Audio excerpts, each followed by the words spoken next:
ಜಿಲ್ಲಾಧಿಕಾರಿಯನ್ನೇ ಕರೆಸಿ ಒಂದು ಸಮಾವೇಶ ಅಥವಾ ಅಹವಾಲು ಏನೋ ಥರ ಒಂದು ಪಬ್ಲಿಕ್ ಹಿಯರಿಂಗು ಆ ಥರ ಮಾಡಿ ಒಂದು ಪ್ಲಾನ್ ಮಾಡೋಣ. ಈ ಕೂಡಲೇ ಮಾಡಬೇಕು. ಈಗ ಅವ್ರ ಪಟ್ಟಿಯಲ್ಲಿ ಮಾತಾಡ್ಬೇಕಾದ್ರೆ ಹೇಳೋದು 1 ಲಕ್ಷ ಜನ 70-80 ಸಾವಿರ ಜನ ಒರಿಜಿನಲ್ ಅರ್ಜಿದಾರರಿದ್ದೀರಿ, ಗೊತ್ತಿರೋದು 150-200 ಜನ. ನೀವು ಯಾವತ್ತು 5-6 ಸಾವಿರ ಜನಕ್ಕೆ ದಾಟ್ತೀರಿ, ನಿಮ್ಮ ಶಕ್ತಿ ಪ್ರಬಲ ಆಗುತ್ತೆ. ಇದು ಒಂದು ಹೋರಾಟದ ಹಿನ್ನೆಲೆ ಇರ್ತಕ್ಕಂಥ ವ್ಯಕ್ತಿಗಳು ಪೊಲೀಸ್ ಇನ್ಫಾರ್ಮೇಷನ್ ಇದೆ, ಕುಮಾರ್ ಅವರು ಯಾರು, ನಾನು ಯಾರು, ಸತ್ಯಣ್ಣ ಯಾರು, ಹನುಮಂತಣ್ಣ ಯಾರು ಅಂತ ಗೊತ್ತಿದೆ. ಆ ಪವರ್ ಮೇಲೆ ಕರೀತಾರೆ. ಆದರೆ ನಿಮ್ಮ ದೊಡ್ಡ ಶಕ್ತಿ ಪ್ರದರ್ಶನ ಆದರೆ ಖಂಡಿತವಾಗ್ಲೂ ನಿಮಗೆಲ್ಲ ತಲೆಬಾಗ್ತಾರೆ, ನಿಮ್ಗೆ ಹಕ್ಕು ಸಿಗುತ್ತೆ ಅಂತ ನಾನು ನಂಬ್ಕೊಳ್ತೀನಿ. ಈಗ ಇದನ್ನು ತಕ್ಷಣ ಪ್ರಯಾಣ ಮಾಡೋಣ. ಇಲ್ಲಿಂದ ಹೋದವರು ಈಗ ಜಿಲ್ಲಾಧಿಕಾರಿ ಸ್ಪಷ್ಟವಾಗಿ ಹೇಳಿದ್ದಾರೆ, ಈ ವಾರದಲ್ಲಿ ಒಂದು ಸಭೆ ಮಾಡಿಸಲೇಬೇಕು ಸ್ವಾಮಿ ಅಂತ ಹೇಳಿ.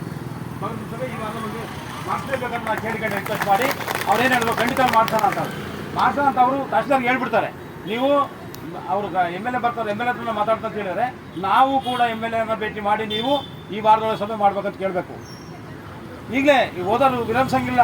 ಎದ್ದ ತಕ್ಷಣ ನಾಳೆ ಹೊಳಲ್ಕೆರೆಯವರು ಮಾತಾಡ್ತೀರಾ, ಹೊಳಲ್ಕೆರೆ ಪೆಂಡಿಂಗ್ ಇದೆ. ಕೆಳಗೆರೆ MLA ಯಾರು ಮಾತಾಡ್ತೀರಿ, ಹೊಸದುರ್ಗ MLA ಯಾರು ಮಾತಾಡ್ತೀರಿ, ಈ ದುರ್ಗ MLA ಕೊಪ್ಪಿಯವ್ರ ಯಾರು ಮಾತಾಡ್ತೀರಿ. ಖಂಡಿತವಾಗಿ ನಾಳೆ ಟೀಮ್ ಮಾಡ್ಕೊಂಡು ಲೋಕಲ್ ನಾವು ಪ್ಲಾನ್ ಮಾಡ್ಕೊಂಡು ಹೋಗಿ ನೀವು ಮೀಟಿಂಗನ್ನು ಕರಿಬೇಕು. ಜಿಲ್ಲಾಧಿಕಾರಿಗೆ ಭೇಟಿ ಮಾಡಿದ್ದೀವಿ, ನಿಮ್ಮ ಮೇಲೆ ಹೇಳಿದ್ದಾರೆ ನೀವಂತ ಅಧ್ಯಕ್ಷರು, ನೀವು ಮೀಟಿಂಗ್ ಕರೀಲೇಬೇಕು, ಫಿಕ್ಸ್ ಮಾಡೋಣ ಡೇಟ್ ಅನ್ನಬೇಕು. ಫಿಕ್ಸ್ ಮಾಡಿ ಮೀಟಿಂಗ್ ಮಾಡಿಸಲೇಬೇಕು. ಇದನ್ನು ನಾವು ಮುಂದೆ ಮಾಡಲಿಲ್ಲ ಅಂದರೆ ಖಂಡಿತವಾಗಿ ನೀವು ರೆಡಿ ಮಾಡಿ ಮುಂದೆ ಮಾಡಿಸ್ಬೇಕು. ಸಮಿತಿಗಳು ತಕ್ಷಣ ಕೆಲಸ ಶುರು ಮಾಡಬೇಕು. ಮುಂದಿನ ವಾರದಿಂದ ವಾರಕ್ಕೊಂದು ಸಭೆ ಕರಿಬೇಕಾಗಿದೆ. ಮುಂದಿನ ವಾರದಿಂದಲೇ ಎಲ್ಲ ಶಾಸಕರು ಸಭೆಯನ್ನು ಕರಿಬೇಕು. ಅದಕ್ಕೆ ನೀವು ಯಾರಿಗೆ ಸೂಚನೆ ಕೊಡಬೇಕು? ಜಿಲ್ಲಾಧಿಕಾರಿಗಳು, ನಿಮ್ಮ ತಹಶೀಲ್ದಾರು, ಆ ಸಮಿತಿಯ ಸದಸ್ಯರು. ಅದಕ್ಕಾಗಿ ನಿಮ್ಮ ಜಿಲ್ಲಾಧಿಕಾರಿಗಳು ನೀವು ನಿಮ್ಮ ತಹಶೀಲ್ದಾರ್ 6 ತಹಶೀಲ್ದಾರ್ಗೆ ಪತ್ರ ಬರೀರಿ. ನೀವು ಏನಂತ ಕೂಡಲೇ ಒಂದು ವಾರಕ್ಕೊಂದು ಸಭೆ ಕರಿಬೇಕಂತ ನಿಯಮಗಳಲ್ಲಿದೆ. ನೀವು ಇಲ್ಲೇವರೆಗೆ ಅದನ್ನು ಅನುಸರಿಸಿಲ್ಲ, ಉಲ್ಲಂಘನೆ ಮಾಡಿದ ಜನ ಬೀದಿಗೆ ಬಂದು ಕುತ್ಕೊಂಡಾರೆ. ನಾನು ಉತ್ತರ ಕೊಡೋಕ್ಕಾಗ್ತಾ ಇಲ್ಲ. ನೀವು ತಕ್ಷಣವೇ ಈ ವಾರದೊಳಗೆ 6-7 ದಿವಸದೊಳಗೆ ಒಂದು ಸಭೆಯನ್ನು ಕರಿಬೇಕು.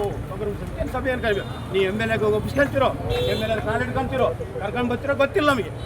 ಮೀಟಿಂಗ್ ಮುಗಿಸಿ ಬರೀ ಮೀಟಿಂಗ್ ಅಲ್ಲ, ಅದು ಕೇವಲ ಒಣಸಭೆ ಅಲ್ಲ. ಅಲ್ಲಿ ಅರ್ಜಿಗಳನ್ನು ಪರಿಶೀಲನೆ ಮಾಡಬೇಕು, ಸಾಗುವಳಿ ಚೀಟಿ ಮಂಜೂರು ಮಾಡಬೇಕು.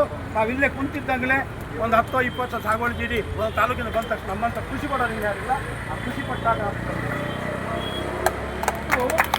ಮತ್ತೊಂದು ನಮ್ಮ ಅಭಿಪ್ರಾಯ ಒಂದು ಪರಿಶೀಲನೆಗೆ ಆದೇಶ ಮಾಡಬೇಕು. ಇನ್ನೊಂದು ಪ್ರತಿ ವಾರಕ್ಕೊಂದು ಸಭೆ ನಡೀಬೇಕಂದ್ರೆ ಈ ವಾರ ಒಂದು ಸಭೆ ನಡೆದು ಬಿಡೋದು ನಮ್ಮ ಮುಂದೆನೇ.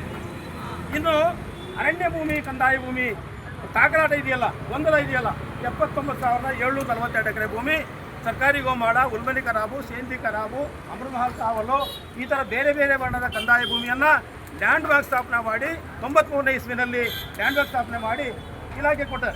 ಯಾವುದು ಇಲಾಖೆ? ಅರಣ್ಯ ಇಲಾಖೆ. ಏನಂತ ನಿಮ್ಮ ವರ್ಷದಲ್ಲಿ ಇಟ್ಕೊಂಡಿರಿ, ಇದನ್ನು ಎಡ್ಗೊಬ್ಬ ನಿರ್ಮಾಣ ಮಾಡಿರಿ, ಇದಕ್ಕೆ ಏನು ತೊಂದರೆ ಇಲ್ಲ. ಆದರೆ ಯಾವುದೇ ಕಾರಣದಿಂದ ಈ ಭೂಮಿಯನ್ನು ಅರಣ್ಯ ಭೂಮಿ ಅಂತ ಪರಿವರ್ತನೆ ಮಾಡಿಕೂಡುದು. ಇಲ್ಲಿ ಕಾಪಿ ಇದೆ, ಕೊಡುವುದು.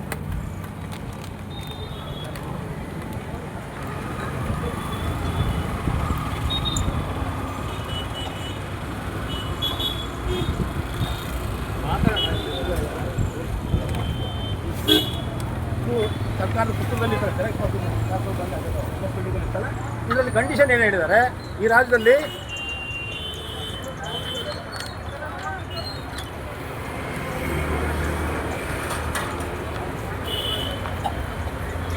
ಇದನ್ನು ಯಾವುದೇ ಕಾರಣದಿಂದ ಅರಣ್ಯ ಭೂಮಿ ಅಂತ ಪರಿವರ್ತನೆ ಮಾಡ್ಬೋದು. ಕಂದಾಯ ಭೂಮಿ ಅಂತ ಉಳಿಬೇಕು, ಅರಣ್ಯ ನಿಮ್ಮ ಲ್ಯಾಂಡ್ ಬ್ಯಾಂಕಲ್ಲಿ ಇಟ್ಕೊಳ್ಳಿ ಅಂತ ಹೇಳಿ.